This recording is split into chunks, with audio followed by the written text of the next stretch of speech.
Assalamualaikum warahmatullahi wabarakatuh. Kita lanjutkan di video ini untuk pembelajaran kita. Di video ini kita akan bahas dan pelajari untuk network security atau keamanan jaringan. Jadi nanti untuk pembelajaran ini ada beberapa pertemuan ya yang akan kita bahas untuk network security sampai kita bahas nanti untuk digital forensik. Nah, di awal di sini kita akan membahas untuk network security fundamental dan modern threat. Ada beberapa bahasan yang akan kita angkat ya dan kita bahas. Yang pertama itu introduction untuk network security, kemudian securing networks, network threat, mitigating threat, dan summary-nya nanti untuk pembahasan di pertemuan ini ya.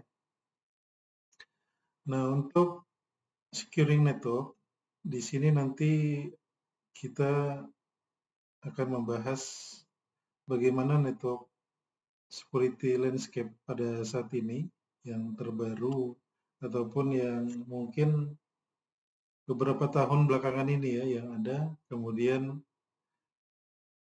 kita akan mengetahui ya bagaimana tipe dari network itu yang dibutuhkan untuk kita melindungi ataupun melakukan proteksi ya, baik dari eksternal terutama eksternal network atau eksternal jaringan ataupun dari internal network atau internal jaringannya. Nah, di sini ada beberapa kasus belakangan ini. Di sini saya contohkan ada 10 kasus cybercrime ya yang bisa kita ketahui dan bisa menjadi pelajaran untuk kita ya. Jadi semakin baik pun teknologi dan semakin berkembang teknologi itu baik di bidang ICT ya, Information Communication and Technology, tapi banyak juga perkembangan untuk attacking atau hacking atau teknik ya yang dilakukan sehingga banyak merugikan mungkin perusahaan, organisasi dengan kasus-kasus seperti cybercrime ini. Nah, contohnya di Indonesia belakangan ini ada pencurian data Bank Syariah Indonesia. Ini sebagai pengetahuan awal kita saja ya untuk cybercrime yang ada di Indonesia di beberapa tahun belakangan ini. Jadi ini kalau tidak salah ada kelompok peretas asal Rusia yang bernama Lockbit ya. Kalau saya baca namanya kemarin mereka memberitahu kalau mereka dari negara Rusia kalau tidak salah dan mereka menamakan namanya Lockbit ya. Nah, mereka mengklaim bahwa mereka melumpuhkan salah satu server yaitu BSI atau Bank Syariah Indonesia ini pada bulan Mei ini. Tepatnya bulan Mei ini ya, Mei 2023. Jadi saya juga pengguna Bank Syariah Indonesia ya, ketepatan saya menggunakan mobile bankingnya. Jadi pada saat itu memang saya coba akses itu tidak bisa diakses terutama untuk mobile bankingnya. Selain itu juga BSI ada kemarin info ya, ada sebanyak ini yang mengklaim ya 1,5 terabyte ya data termasuk data pribadi dan nasabah karyawan. Ya, mereka menggunakan untuk kasus ini di BSI ini disebut ransomware ya untuk kasusnya karena Lockbit ini mereka meminta sejumlah uang agar data tersebut dikembalikan jika tidak ingin dijual ke dark web ya. Ada istilah dark web ini bisa kita akses ya. Jadi data-data itu kebanyakan yang di attack itu diperjualbelikan di dark web ini. Nah, kemudian ada pembobolan data Kominfo, ini namanya disebutnya Biorkah kalau tidak salah kemarin ya, tahun 2022 ya. Jadi ini mencuri registrasi kartu SIM milik Kominfo ya. Kemudian juga ada peretasan website Kejagung RI ya, kemudian ada pencurian data Polri. Kemudian di sini ada website DPR RI berganti nama, kebocoran data pengguna Tokopedia ya. Kemudian adanya DON untuk website Tempo, ini untuk majalah Tempo ya, peretasan channel YouTube BNPB, kemudian kebocoran data asuransi BRI Life, dan serangan website milik Citylink dan Tiket.com ya. Ini beberapa tahun belakangan yang terjadi untuk kasus cybercrime di Indonesia. Nah, selanjutnya di sini juga ada saya tampilkan untuk data breach dan hack ya yang ada. Di sini kita bisa akses di situs informationisbeautiful.net ini. Kita bisa lihat data breach dan hack ini ya. Jadi ini sebagai sebagai pengetahuan kita bagaimana ini dikumpulkan di information, saya paste untuk linknya ya.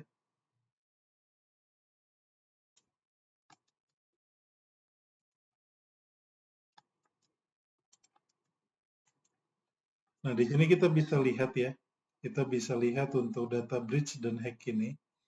Jadi kita bisa tahu, jadi yang paling banyak itu pada tahun ini atau tahun sebelumnya itu apa saja yang terkena breach atau hack untuk beberapa mungkin perusahaan ya ataupun organisasi.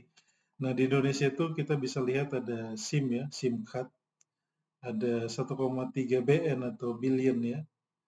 Indonesia untuk health agency, Facebook juga, Facebook terkena ya, ada X. Di sini bisa kita klik ya, misalnya di Facebook, kita bisa baca beritanya, ada 533 million Facebook user untuk phone number dan personal data di leak online ya. Ini kalau tidak salah sudah lama ini ya, untuk data Facebook ini. Kita bisa lihat lagi untuk misalnya Indonesia SIM card ini ya. Jadi di sini ada 1,3 billion SIM card yang di ini ya, apa namanya, di breach oleh hacker ya. Nah, ini tahun 2022 bisa kita lihat di sini ya, oleh penulisnya ini ya, di Indonesia.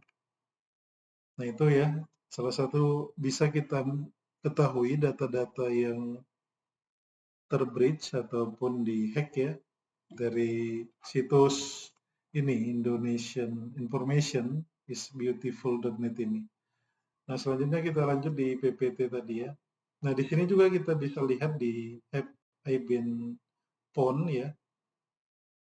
Di sini kita bisa lihat untuk breach dan recently-nya ya, yang terjadi baru-baru ini. Nah, di sini kita bisa lihat ada masing-masing ini ya, seperti Facebook, seperti My Pertamina account ya. Ini November ya, Indonesia Oil Gas Company data breach dari My Pertamina Service. Ada 44 di expose ya, yang terrekod untuk email, untuk data tanggal lahir, kemudian jenis kelamin, kemudian alamat, dan ini pembayaran ya, baik kartu kredit dan lain-lain. Ini bisa kita lihat My Pertamina di aplikasi mobil My Pertamina ini ya. Kita bisa mencari data-datanya ya di seperti Have I Been Phone ini, kemudian informationisbeautiful.net tadi ya. Banyak juga untuk situs-situs lain untuk kita dapatkan yang terkena breach atau defacement atau yang lain-lain ya untuk di semua negara. Jadi mereka ini mengumpulkan ya status-status yang terbreach, terhack, yang recently atau yang sebelumnya ya. Ini yang di PPT tadi yang saya tampilkan itu ya. Kemudian di sini juga kita bisa lihat ya di Have I Been Phone ini ya. Contohnya di sini kita klik di password ini. Jadi kalau kita misalnya ketikkan password kita di sini, jadi di sini kita bisa melihat password kita itu sudah dipakai oleh orang lain belum gitu ya. Misalnya saya ketikkan di sini Bismillah gitu ya. Biasanya orang buat password Bismillah gitu. Kita pon ya. Nah, di sini sudah ada sebanyak 173.936 yang menggunakan password yang sama ya. Jadi coba kita password media sosial, email, dan lain-lain coba kita input di sini ya, kemudian kita pon apakah itu sudah ada yang menggunakan ya. Jadi sebelumnya Bismillah itu saya tulis tadi gini ya, biar nampak. Nah ini saya paste ke sini. Nah ini ya tadi hasilnya. Ada 173.936 yang sudah menggunakan sebelumnya, times before ya. Jadi kita bisa lihat di have I been pon ini ya. Jadi selanjutnya di sini juga bisa kita lihat. Jadi di sini ada trade monitor secara real time ya.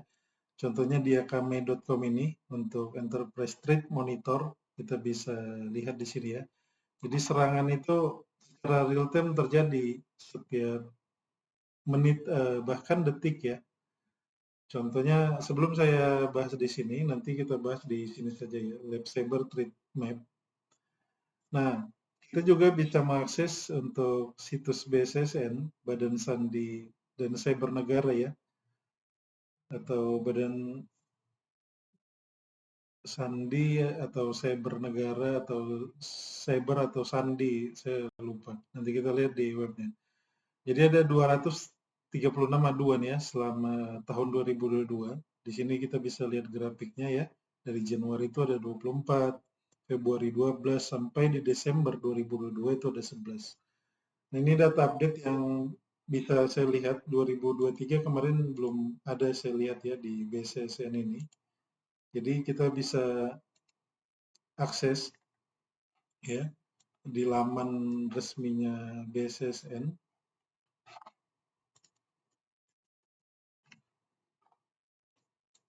Badan Cyber dan Sandi Negara ya singkatannya. Nah, di sini bisa kita lihat ya, sini saya sudah akses ya untuk data tahun 2020 ini ternyata.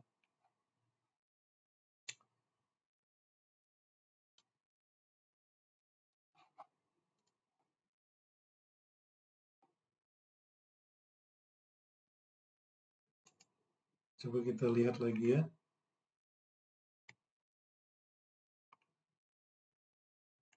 Aduan cyber.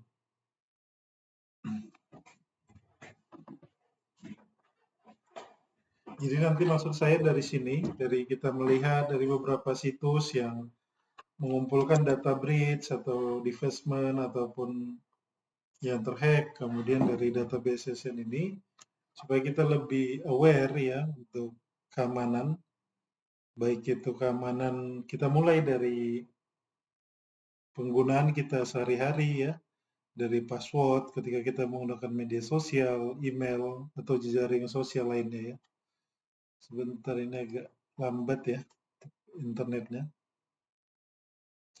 Jadi ini bisa kita akses ya secara apa namanya gratis untuk masing-masing laporan di Badan Cyber dan Sandi Negara ini. Untuk laporan setiap tahunnya, jadi BSSN ini melampirkan dari seperti ini tadi ya, ini saja yang saya akses sama saja ya untuk tahun 2022 kemarin saya lihat terakhir. Jadi di sini bisa kita lihat ya, dari Januari itu ada 16 kasus gitu ya, dari minggu pertama, minggu kedua, minggu ketiga, minggu keempat ya, di tahun 2020 ini ya, dari bulannya tadi Januari, Februari, Maret ya, April, kemudian serangan insiden Januari itu. Di sini web defacement ya atau perusakan pada web ya. Biasanya ini hacker-hacker yang mungkin hanya banyak ya kemarin seperti ada di Telkomsel, ada website DPR yang mengubah domainnya gitu ya. Jadi kita bisa lihat jumlahnya ya setiap weekday dan weekendnya ini ada keterangannya. Serangan setiap bulan di tahun 2020, 2022, 2021 ya. Nah, di sini selama 1 sampai 4, bulan 4 maksud saya, bulan 1 sampai bulan 4, Januari sampai April, kita bisa lihat di sini jumlah serangan ini ya sampai jutaan. Di sini totalnya 88 juta ya. Jadi macam-macam ini serangan yang ada ya. Ini sudah disamerikan oleh BSSN untuk seluruh jumlah divestment-nya ya, ataupun yang terkena hack. Dan ini juga datanya berdasarkan aduan ya. Kalau di BSSN ini, kalau kita baca ya di judul tadi. Jadi mungkin banyak lagi atau misalnya ada yang tidak sempat ataupun tidak mengadukan ke BSSN ini untuk laporannya. Di sini kita bisa lihat ya, nanti bisa diakses. Nah, ini ada klasifikasinya. Ada dari web application attack, ada policy violation, ada exploit ya, ada trojan, ada information gathering, ada exploit kit, ada policy, kemudian ada trojan activity ya, kita bisa lihat. Nah, selanjutnya kita kembali ke PPT tadi. Nah, di sini juga kita bisa lihat ya, untuk Lab Cyber Threat Map ini, jadi di sini konsep kerjanya itu kita bisa lihat ini, kita bisa akses di laman ini. Nah, ini kita bisa lihat attack-nya itu apa saja ya. Jadi mereka ini mengumpulkan dan bisa melakukan monitoring seperti ini. Jadi kalau sepengetahuan saya, seperti di setiap negara itu ada lembaga seperti ini ya, IDCRT kalau di Indonesia. Di sini bisa dibaca IDCRT itu ya, apa. Jadi tugasnya itu salah satu ya. IDCRT ini kita bisa lihat ini ya, bertugas melakukan pengawasan keamanan jaringan telekomunikasi berbasis protokol internet. Jadi sepengetahuan saya, ISP di Indonesia ini ataupun NAP ya, Internet Service Provider ataupun Network Access Provider, itu kalau tidak salah ada beberapa tahun belakangan itu melakukan interkoneksi dengan ada peraturan Kominfo, tapi itu dibawahi atau dihandle oleh IDCRT ini untuk melakukan interkoneksi gitu ya. Jadi setiap ISP itu harus terkoneksi dengan IDCRT ini. Ada tempatnya di data center, salah satu data center di Indonesia ini. Jadi dengan adanya interkoneksi itu supaya nanti IDCRT ini bisa memonitoring, terutama untuk protokol ke internet ya, ke global internet masing-masing dari service provider itu, supaya bisa diketahui untuk serangan seperti ini ya. Jadi itu dikumpulkan ya, bisa jadi mungkin konsepnya sama tapi penerapannya berbeda ya, yang dilakukan misalnya di threat map ini. Tapi itu seperti itu konsep yang saya ketahui. Jadi mereka ini bisa monitoring karena terkoneksi masing-masing di semua negara ini ya untuk konektivitasnya. Jadi secara real time bisa tahu ya, menggunakan ini teknologinya sudah menggunakan mungkin ini ya, machine learning mungkin ya untuk mengadop ataupun memonitor dari jenis-jenis attack ini ya.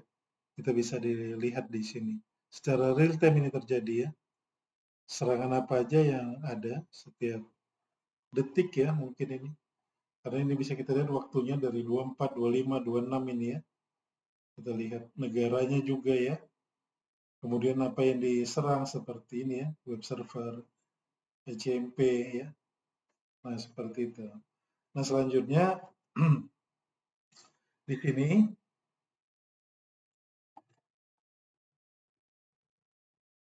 kita bahas tadi untuk describe the current network security landscape. Nah, ketika berbicara landscape ini ya, ada beberapa karakteristik yang harus kita ketahui. Ini di bidang ataupun di field untuk network security ya. Baik itu misalnya untuk kompleksitas gitu ya. Ini saya tuliskan di sini ya.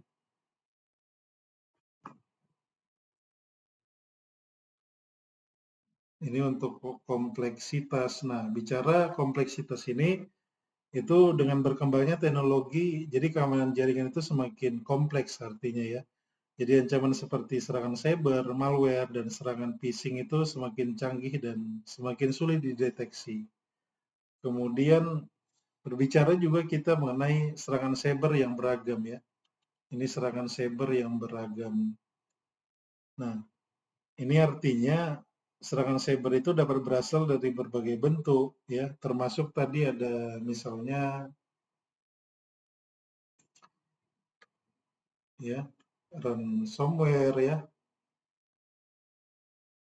Kemudian bisa serangan DDoS ya, distributed denial of service atau DOS ya. Ini penggunaannya berbeda, ini distribusi, ini tidak distribusi ya kalau DOS ini. Nah, kemudian ada peretasan ya, peretasan, kemudian ada juga pencurian identitas gitu ya. Nah, kemudian juga bicara network security landscape ini, itu kita berbicara tadi ada kompleksitas, keberagaman serangan ya, kemudian keamanan, karena teknologi keamanan cloud maksud saya, keamanan cloud. Jadi teknologi semakin berkembang saat ini ya, dari cloud, kemudian IoT ya.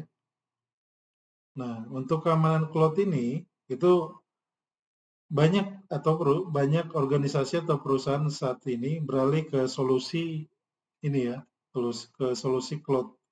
Jadi untuk mempermudah untuk dari sisi infrastruktur fisik ya.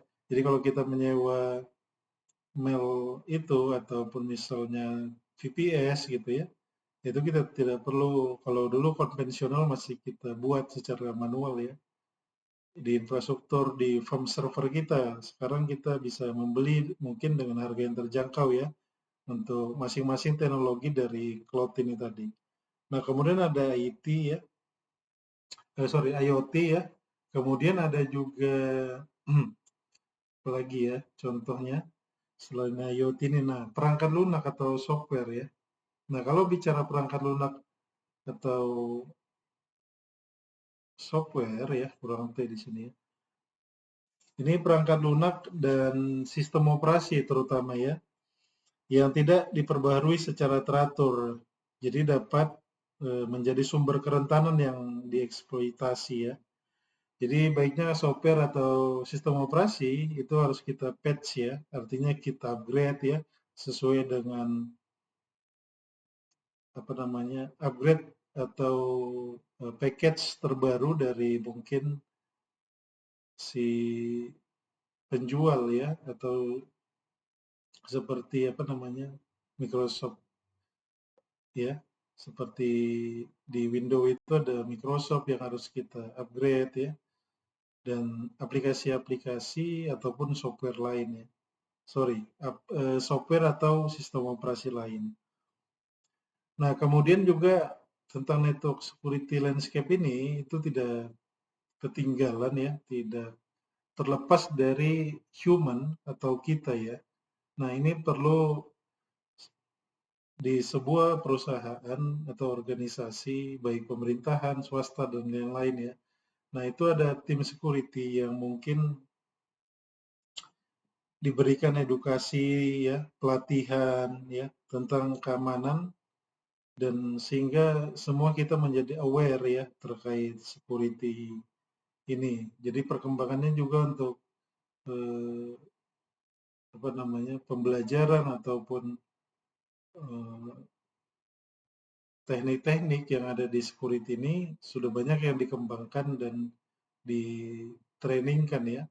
Jadi kita perlu misalnya di sebuah perusahaan itu untuk mentrainingkan untuk karyawan-karyawan di bidang security itu untuk nantinya menjaga infrastruktur di sebuah organisasi ataupun perusahaan tersebut ya.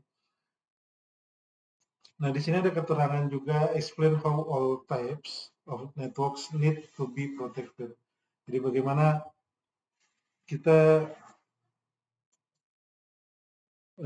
jaringan itu ya yang perlu diproteksi atau dilindungi ya.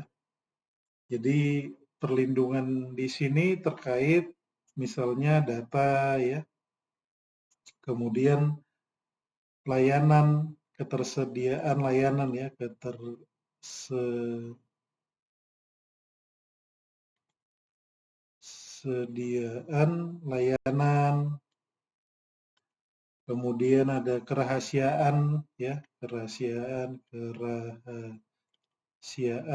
atau integritas ya. Nah, sorry ini bukan atau tapi dan ya, integritas dan integritas. Kemudian jadi kita juga harus mengetahui ancaman-ancaman terbaru ya di bidang ataupun di sistem sebuah network security itu ya. Nah, selanjutnya di sini mengenai keamanan jaringan atau network security. Jadi secara umum, keamanan jaringan atau network security itu adalah proses tindakan pencegahan perangkat keras atau hardware ya, dan software atau perangkat lunak untuk melindungi infrastruktur jaringan dari akses yang tidak sah, penyalahgunaan, dan modifikasi ya. Nah, sebenarnya kalau udah bicara security, ini kalau kita kan ada, kita mengetahui mungkin cyber security ya, ada network security,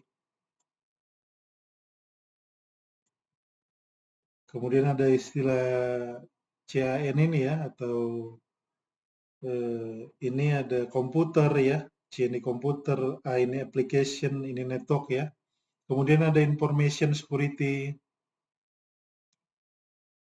Nah, kemudian di bagian information security ini ada lagi information system security ya. Jadi banyak cabangnya juga. Tapi secara garis besar ini semua sebenarnya termasuk dalam information security ini ya. Dan juga untuk misalnya si network security ini termasuk juga di information security ini. Dan juga tidak terlepas ya, sama saja karena ketika kita bicara melindungi atau membuat keamanan di jaringan, nah di jaringan itu juga ada perangkat server, ada perangkat router ya, ada banyak protokol ya. Kemudian di belakang jaringannya itu yang disebut jaringan ya ada LAN ya, LAN itu juga ada komputer, ada PC, dan perangkat-perangkat and devices lainnya ya. Nah itu tidak terlepas kalau bicara network security dengan komponen in devices lainnya ya. Nah, kenapa security? Kenapa perlu keamanan ini ya? Jadi di sini ada keterangan internet awalnya itu dirancang untuk konektivitas ya. Bagaimana kita bisa melakukan saat sekarang seperti melakukan transaksi ya, baik itu kita mau memesan Gojek ya, contohnya berbelanja online ya. Nah, itu salah satu kenapa perlu adanya security. Dengan adanya banyaknya konektivitas dan berkembangnya digital communication saat ini ya, itu diperlukan security karena banyak teknik attacking dan hacking yang dilakukan dengan semakin maraknya teknologi-teknologi yang sudah online tersebut. Nah, di sini ada poin pertama itu mengenai internet awalnya dirancang untuk konektivitas, tapi ada juga pernyataan seperti poin pertama ini, kepercayaan yang diasumsikan. Jadi kalau bicara kepercayaan yang diasumsikan ini merujuk pada asumsi bahwa ketika kita ya berurusan dengan layanan atau transaksi online, contohnya tadi, kita meletakkan kepercayaan pada sistem ya.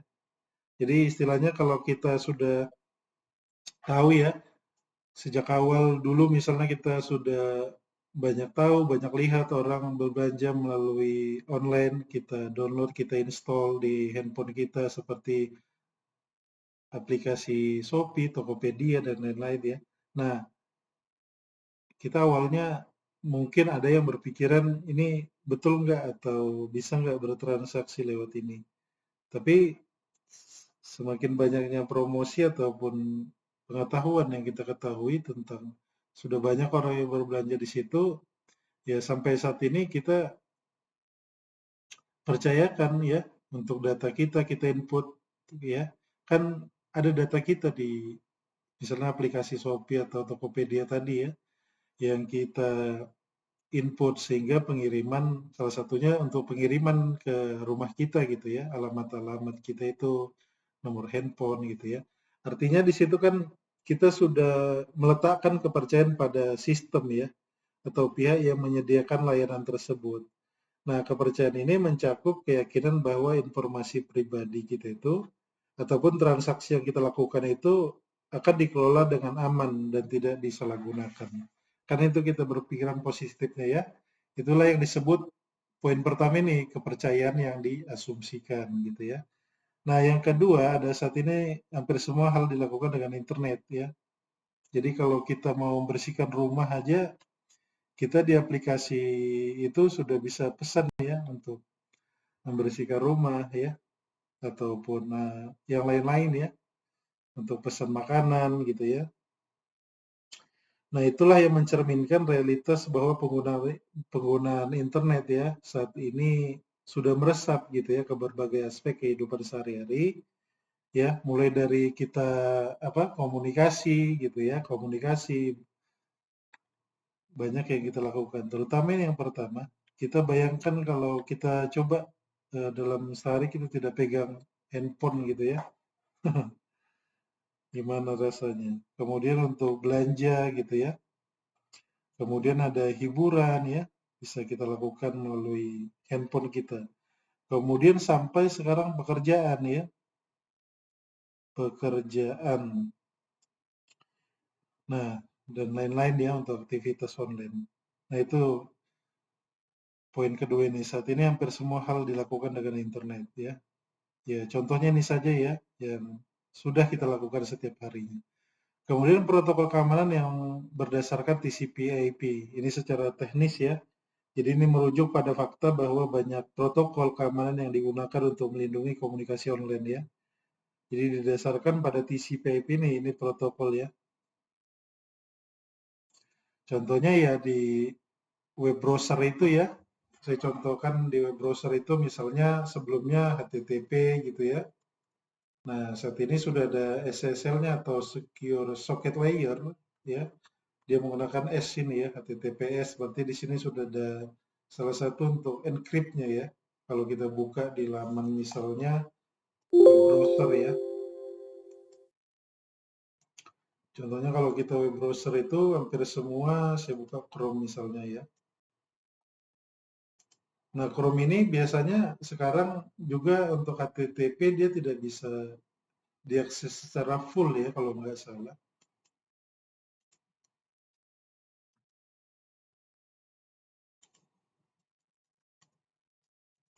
Kita bisa lihat di sini ya. Nah, dia sudah menggunakan SSL atau Secure Socket Layer. Di sini bisa kita lihat untuk eh, connection secure-nya ya. Nah, dia menggunakan apa untuk ininya ya, untuk security-nya di HTTPS ini, di Facebook ini.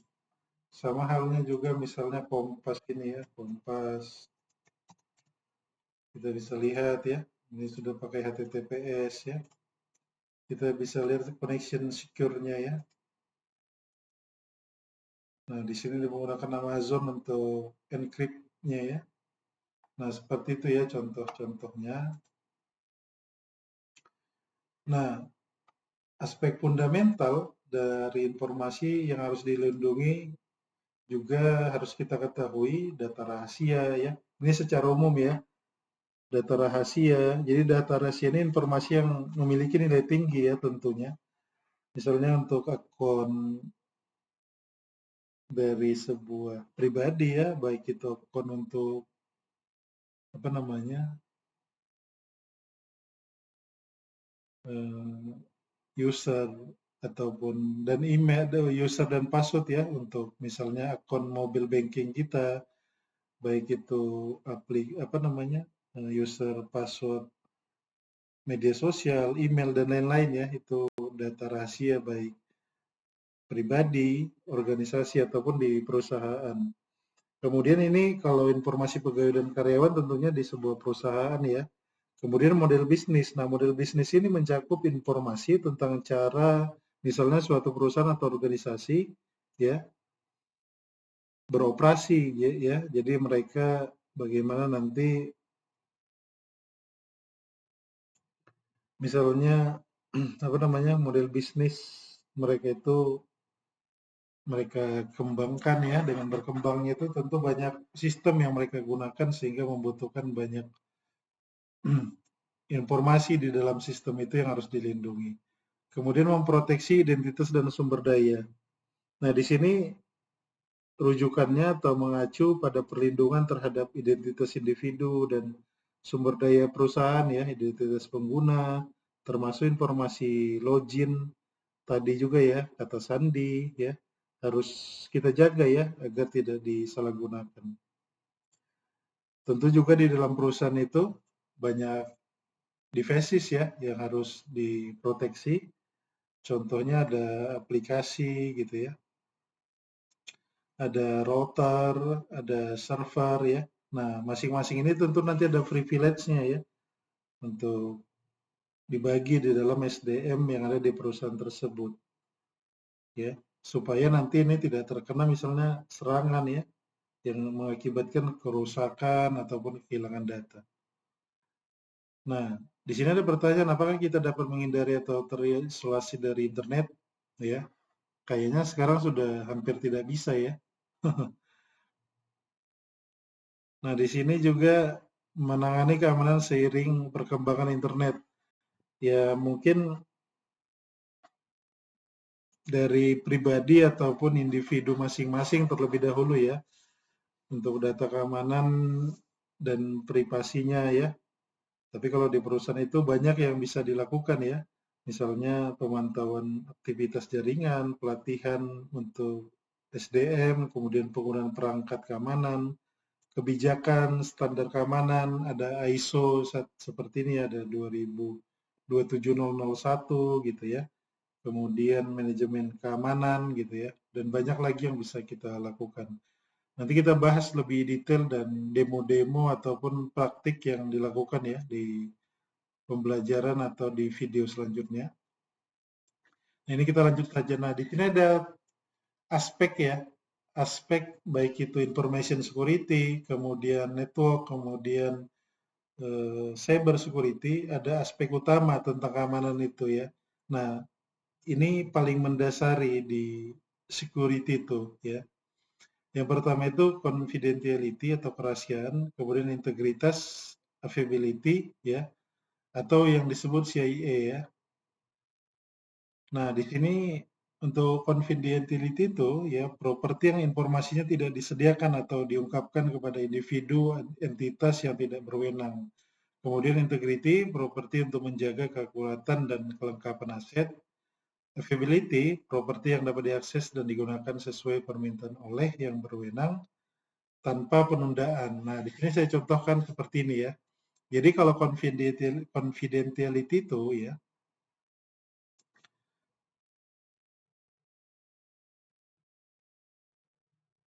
saya buka langsung. Nah, contohnya ya user credential seperti kata sandi ya. Jadi kalau kata sandi kita itu tentu tidak boleh diketahui oleh orang lain ya, bisa jadi disalahgunakan. Nah, itu kaitannya dengan integrity, itu berkaitan misalnya di dalam email itu kita punya sandi tadi ya, ada user, kemudian ada password ya. Nah, ini salah satu yang kita miliki untuk mengakses email, mengakses perangkat ataupun media sosial kita ya. Nah, ketika ini sudah kita input ya, ketika kita mengakses email ya, kita input. Nah, ketika itu tersinkron ke sebuah server ya. Nah, tahapannya di integrity itu adalah jadi misalnya ini ketika kita sudah akses gitu ya di confidentiality itu di apa namanya di kerahasiaan itu saya ulang lagi ya, saya ulang untuk penjelasannya. Jadi di confidentiality itu ada sandi dan sandi itu ada user dan password gitu ya. Nah, ketika kita ini salah satu di confidentiality itu. Nah, ketika ini sudah kita akses sebuah email, media sosial ataupun mungkin mobile banking kita dan lain-lain ya. Nah, kemudian kita tentu melakukan transaksi ya di aplikasi, di software ataupun di sistem operasi ya, ketika kita login di sistem operasi yang kita gunakan. Nah, terlebih lagi untuk transaksi itu secara online. Jadi kalau kaitannya dengan integrity itu ya, misalnya kita mengirimkan email, tentu email yang kita kirim atau yang akan diterima si penerima itu tidak diubah dari bentuk aslinya, artinya tidak ada tag di tengah jalannya gitu ya. Nah, kemudian keterkaitannya dengan availability ya. Jadi karena komunikasi email itu sangat penting ya bagi individu tentu, terutama perusahaan. Jadi layanan email itu harus tersedia setiap saat. Itu berkaitan dengan salah satunya service level agreement-nya gitu ya. Jadi kalau kita akses kan, contohnya kita akses Gmail itu ya, kita rasa mungkin kita tidak bisa akses ya, selalu bisa akses. Itulah bagaimana perusahaan-perusahaan itu membuat availability atau service level agreement-nya, terutama di perusahaan, itu tetap bisa diakses gitu ya, dimanapun tempatnya ya, supaya nanti ketika di perusahaan itu melakukan operasional, tentu karyawan-karyawan itu melakukan transaksi berupa komunikasi itu yang formalnya kan di email gitu ya. Itu bisa diakses kapan saja, di mana saja ya, seperti itu yang disebut availability-nya. Nah, di sini ada threat, ada vulnerability dan risk ya. Nah, threat ini ada pembagiannya lagi ya. Threat ini atau ancaman ya. Ada beberapa kategori ancaman atau threat ini. Ada natural threat ya, ada human threat dan ada environment threat. Jadi untuk sumber threat itu juga ada yang sengaja dan ada yang kebetulan gitu ya. Contohnya ya natural itu ya banjir, gempa bumi ya, angin puting beliung, tanah longsor ya, badai listrik dan peristiwa lainnya ini berlistrik seperti di luar negeri ya, ini ada. Saya belum lihat ada di Indonesia. Kemudian ada environment. Nah, di sini rujukannya pada kegagalan jangka panjang ya, seperti ada polusi, ya, bahan kimia dan kebocoran cairan. Nah, kemudian ada human traits ya. Nah, ini yang disebabkan oleh manusia, ini yang bisa disengaja ataupun tidak disengaja ya. Ini biasanya juga terjadi di dalam perusahaan ya, baik itu di internal perusahaan. Nah, kemudian untuk vulnerability ya. Nah, ini di sini kerentanan ya. Jadi biasanya contohnya sederhananya ya. Jadi kalau kita sebaiknya tidak digunakan untuk aplikasi crack gitu ya, aplikasi yang bajakan. Sebisanya mungkin kita menggunakan aplikasi seperti Microsoft Office itu seperti Word, Excel dan lainnya. Itu kalau bisa berlesen, jadi ada upgrade-upgrade setiap beberapa waktu dari si penyedia ya, seperti Microsoft ya penyedianya, itu mereka menyediakan untuk upgrade-nya ya. Jadi kenapa mereka menyediakan itu ya, harus upgrade gitu ya. Karena di situ ada patch yang harus kita gunakan untuk proteksi, terutama untuk Microsoft itu ya. Untuk Office tadi itu, seperti Word dan Excel. Nah, di jaringan itu banyak kelemahan kerentanan yang sering kita temui ya, terutama untuk protokolnya yang sering di-attack ya untuk kerentanan ini, itu yang perlu diperhatikan ya. Kemudian risk ya atau risiko ini biasanya dampak yang sudah terjadi ya di dalam suatu organisasi itu ya untuk risiko ini. Jadi risiko ini kerugian atau dampak yang mungkin timbul biasanya sudah terjadi juga ya dari ancaman yang sudah dieksploitasi terhadap suatu sistem ya, baik sistem di jaringan, di aplikasi, database ya. Jadi contohnya itu banyak ya di jaringan itu. Tadi saya sebut ada DDoS gitu ya. Kemudian ransomware ya dan lain-lain, nanti di video selanjutnya akan kita bahas untuk beberapa ancaman kemudian kerentanan dan resiko ini ada tadi ada ransomware ya kita akan bahas lebih lanjut untuk threat vulnerability ya kemudian risk yang ada di jaringan itu ya. Nah, contohnya ini ada di sini ya, ada malware attack, ada denial of service attack, ada man in the middle attack, ada password cracking ini di network terutama ya untuk threat action ini ya. Ini contohnya di network ya. Nah, selanjutnya kita akan bahas di video selanjutnya untuk network topologi ya, yang secara umum ya. Nanti setelah itu akan kita bahas seperti praktikum bagaimana nanti kita bisa melihat tahapan penyerangan itu apa saja yang umumnya dilakukan oleh mungkin seorang attacker itu ya atau hacker itu ya. Untuk pembahasan di tahap awal, introduction, kemudian beberapa tadi yang sudah kita dan saya uraikan, saya cukupkan terlebih dahulu ya. Silakan nanti kalau ada yang perlu ditanyakan di kolom deskripsi ataupun bisa kita bincangkan ya, kita diskusikan. Terima kasih. Assalamualaikum warahmatullahi wabarakatuh.